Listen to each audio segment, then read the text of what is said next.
L'Empire des mots, une analyse d'une cinquantaine de conversations de l'empereur, dont certaines inédites. Alors évidemment, à l'époque, il n'y avait pas d'enregistrement. Comment vous savez que ce sont les vrais mots prononcés par le vrai Napoléon? C'est le plaisir de l'historien, c'est l'enquête, la recherche, la découverte. Donc on a des textes, on les découvre, on les analyse, on les décortique, on essaie de voir si les informations dedans sont justes. On mentionne un Vous les personnage, croisez? on les croise. Si un personnage est mentionné, est-ce qu'il était bien présent auprès de Napoléon à ce moment-là? Donc c'est une enquête, c'est vraiment un travail très minutieux. Et à la fin, on sait qu'on n'arrive pas à la vérité à 100%, ça n'existe pas en histoire, mais qu'on retrouve malgré tout quelque chose qui ressemble à la parole de l'empereur. On a des expressions qui reviennent d'un texte à l'autre, donc là, c'est forcément des phrases qu'il aimait répéter. On a des textes, par exemple, si ce sont des manuscrits, quand l'auteur écrit « Je viens de voir l'empereur, il m'a dit quelque chose de très important, il faut que je le note absolument tout de suite », c'est évidemment peut-être plus fiable que quand quelqu'un écrit « J'ai 80 ans, je commence à perdre la mémoire, mais je me rappelle qu'un jour l'empereur m'avait dit quelque chose et je vais essayer de le noter et de m'en souvenir comme Là, je vous peux. » le mettez de côté. Voilà, là on le met de côté ou alors on le garde mais avec de très gros guillemets. Est-ce qu'on a des indications sur la voix qu'avait Napoléon? Alors, il avait une voix apparemment assez douce. Il n'avait pas d'accent italien ou corse ou quoi que ce soit. Il avait plutôt été éduqué à la française. Donc, une voix douce, une voix assez polissée. Il ne parlait pas très fort. C'est quoi une voix douce? Comme la vôtre. Ah, merci.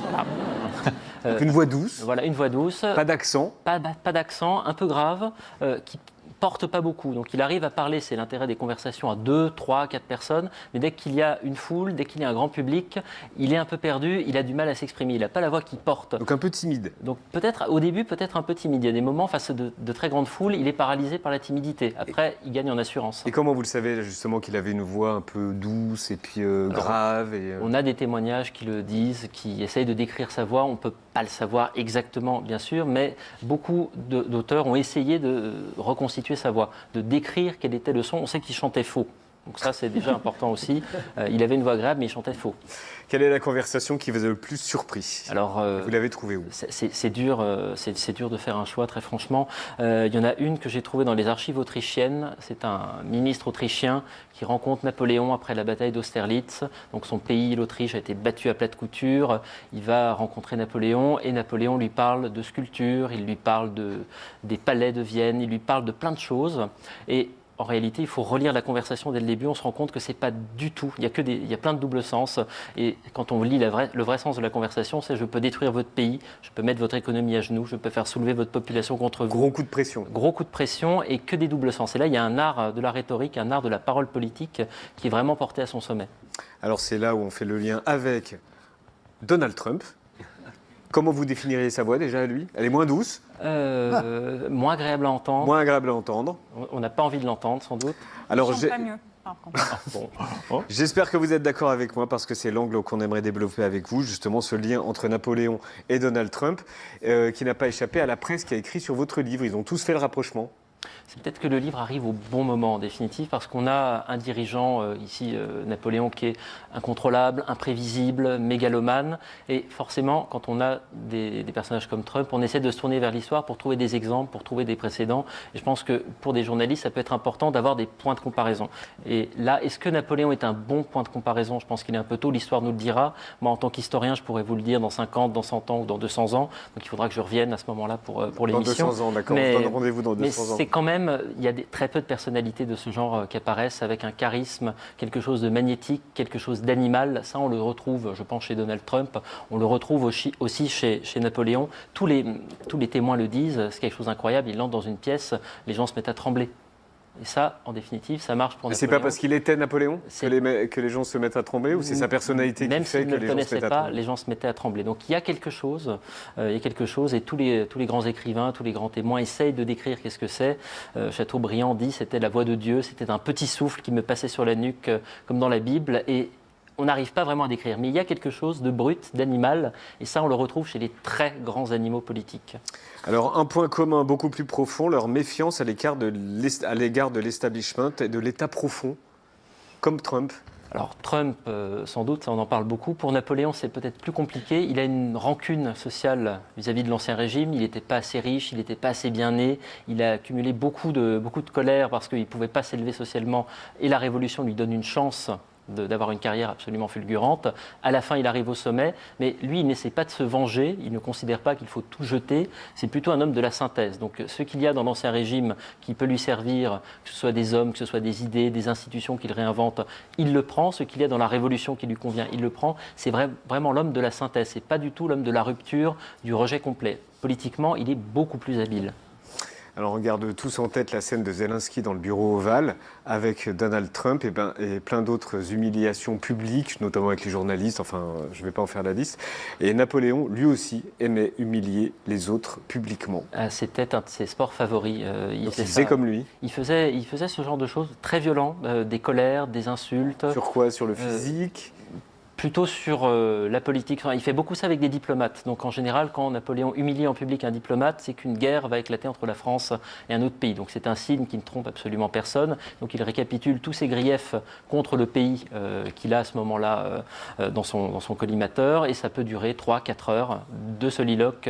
Et il démolit le pays, son souverain, son ambassadeur. Tout le monde en prend pour son grade. Comme ce que Trump a fait avec le Groenland et le Danemark. Il y a sans doute là aussi des schémas qui se répètent de dirigeants en dirigeants, quand on veut intimider, quand on veut faire peur. C'est une façon de faire la diplomatie qui est extrêmement brutale. C'est d'ailleurs pas vraiment de la diplomatie, c'est plus l'emploi de la force, mais ça se retrouve chez certains dirigeants.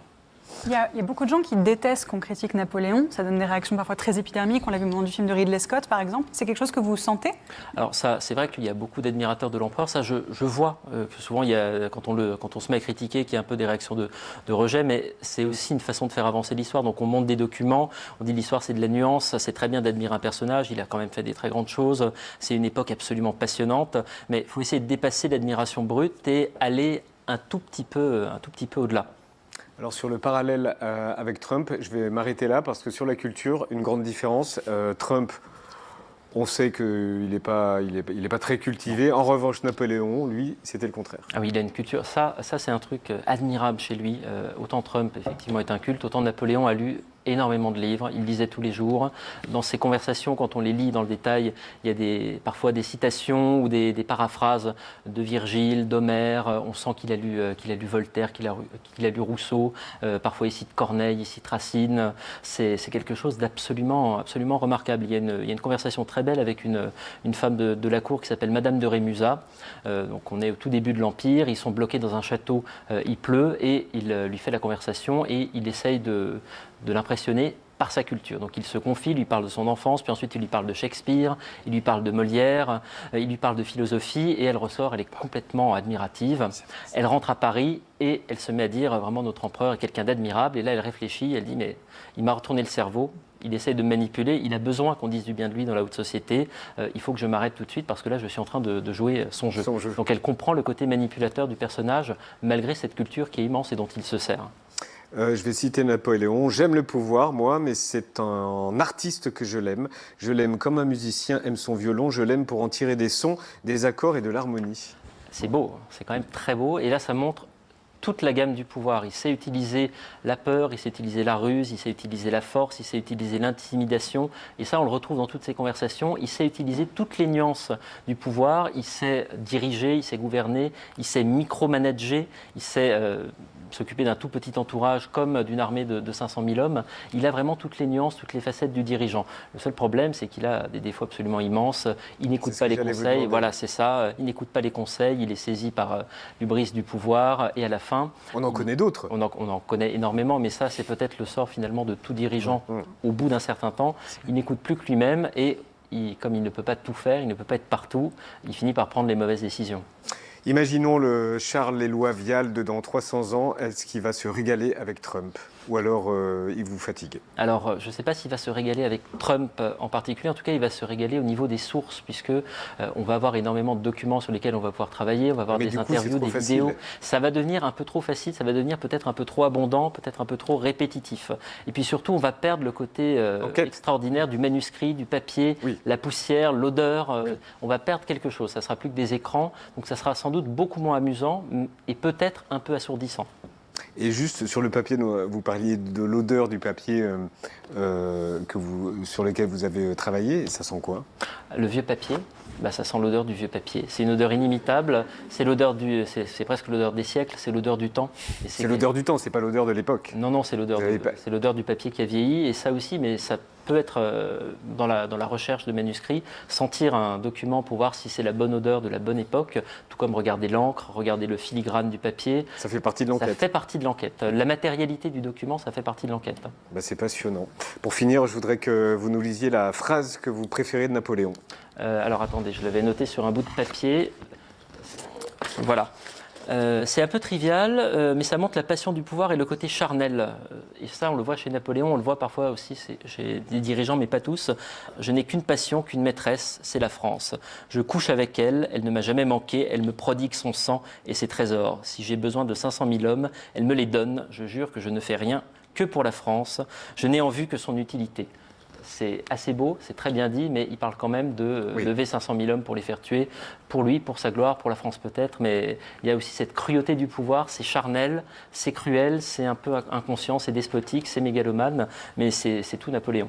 Merci Charles-Éloi Vial d'être venu sur le plateau de Quotidien. Votre livre L'Empire des mots, conversation avec Napoléon, c'est aux éditions Perrin. Merci beaucoup, à bientôt.